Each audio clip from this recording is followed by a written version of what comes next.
Hallo und willkommen in meiner Schmiede. Heute kommen Modelle auf den Tisch, die zum einen noch gar nicht auf dem Kanal behandelt wurden und zum anderen auch nicht für mich sind. Diese beiden Schiffe hier sind die SMS Blücher und die SMS König. Die sind nicht für meine Sammlung bestimmt und ich fange auch kein neues System an. Die Modelle hier sind für die Jungs von Virtual Dimension, die seit 2014 das Spiel History Line 1914 bis 1918 als Longtime Let's Play spielen. Es neigt sich jetzt so langsam dem Ende zu und ich dachte, für die mittlerweile, glaube ich, letzte Mission, die sie spielen, schicke ich nochmal Verstärkung zu Hagen und Dennis in Form der SMS Blücher und SMS König.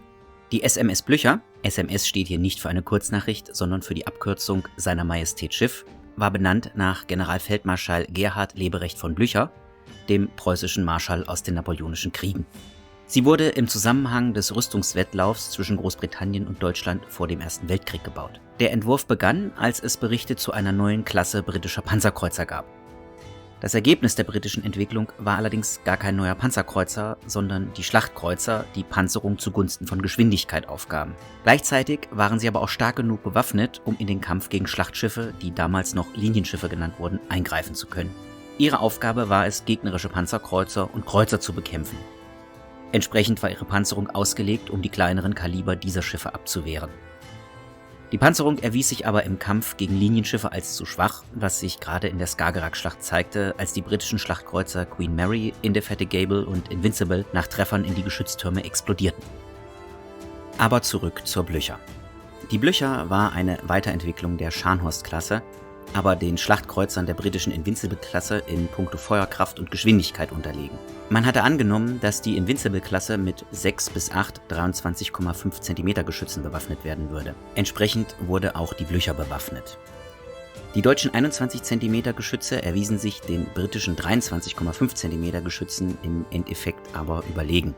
Ich habe versucht rauszukriegen, woran das gelegen hat, ich habe es allerdings leider nicht gefunden. Wenn es einer von euch weiß, schreibt es mir gerne in die Kommentare.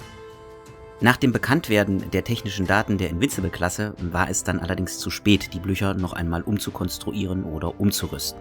Mit dem Bau der Von der Tann begann dann auch Deutschland, Schlachtkreuzer zu bauen.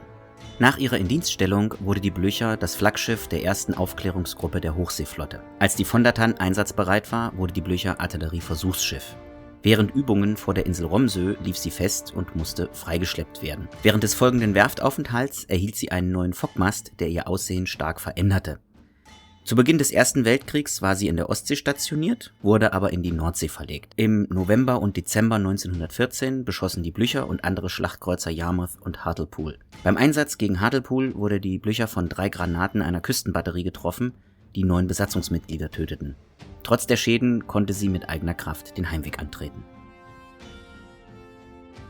Während des Gefechts auf der Doggerbank am 24. Januar 1915 war die Blücher Teil des von Vizeadmiral Hipper geführten Flottenverbandes. Der deutsche Verband war den ihm gegenüberstehenden britischen Kräften weit unterlegen. Hippers Flotte bestand aus 3 Schlachtkreuzern, einem Panzerkreuzer, nämlich der Blücher, 4 kleinen Kreuzern und 18 Torpedoboote, während die britische Flotte aus 5 Schlachtkreuzern, 3 leichten Kreuzern und 35 Zerstörern bestand. Das Ziel dieses Einsatzes war es, die britischen Vorpostenboote auf der Doggerbank entweder zu vernichten oder zu vertreiben. Ziel dieser Strategie war es, der britischen Royal Navy Nadelstiche zu versetzen und sie so zu unvorsichtigen Gegenschlägen zu provozieren. Man wollte damit Gelegenheiten herbeiführen, Teile der ja doch überlegenen britischen Grand Fleet unter für Deutschland günstigeren Bedingungen zum Kampf zu stellen und zu vernichten.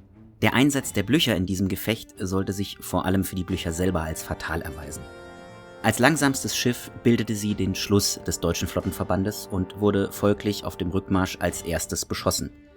Gegen 11:30 Uhr führte ein Treffer dazu, dass die Geschwindigkeit auf 17 Knoten sank. Während des Gefechts erhielt die Blücher insgesamt 70 bis 100 Treffer und wenigstens 2 Torpedotreffer. Zu den vielen Treffern muss aber auch gesagt werden, dass ein Befehl des britischen Admirals Beatty falsch verstanden wurde und so die britischen Schlachtkreuzer ihr Feuer auf die Blücher konzentrierten, statt auf den gesamten Flottenverband. Die Blücher kenterte um 13:13 Uhr und sank kurze Zeit später. Admiral Hipper war gezwungen, die Blücher ihrem Schicksal zu überlassen, da Hilfsversuche nur zur Vernichtung weiterer Schiffe geführt hätten.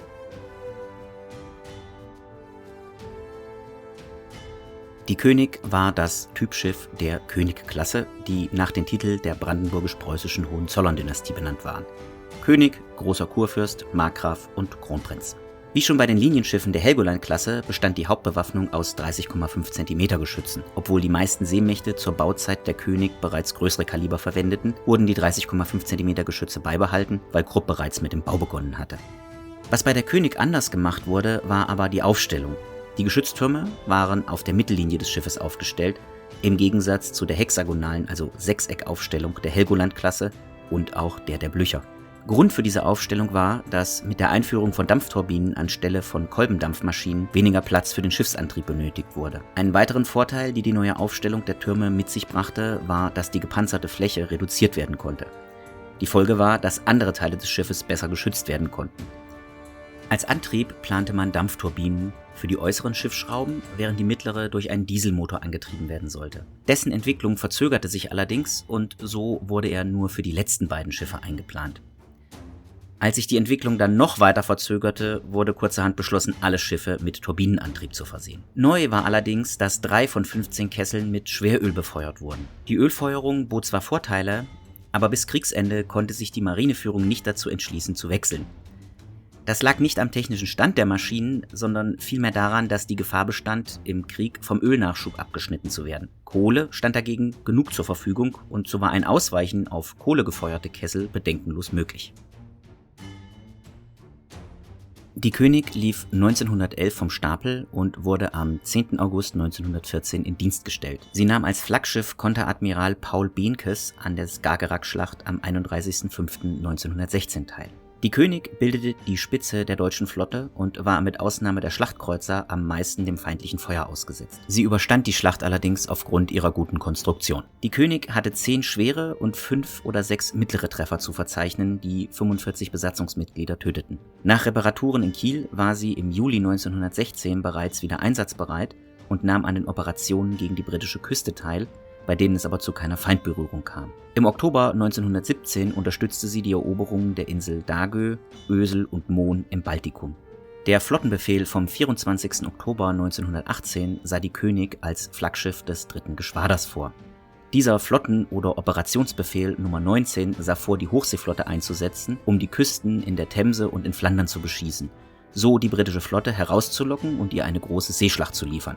Der Grund hierfür war, dass die Hochseeflotte trotz der großen Investitionen und Propaganda keine große Rolle im Krieg gespielt hatte.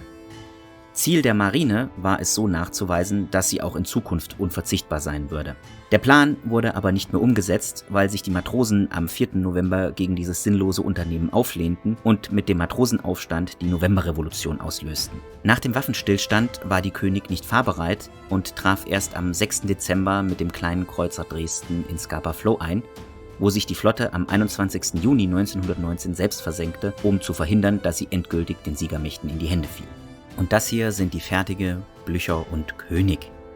Die beiden sind jetzt schon bei Hagen und Dennis und wenn alles so läuft, wie ich es mir erhofft habe, schaut ihr dieses Video gerade jetzt in der Pause ihres Livestreams bei Twitch.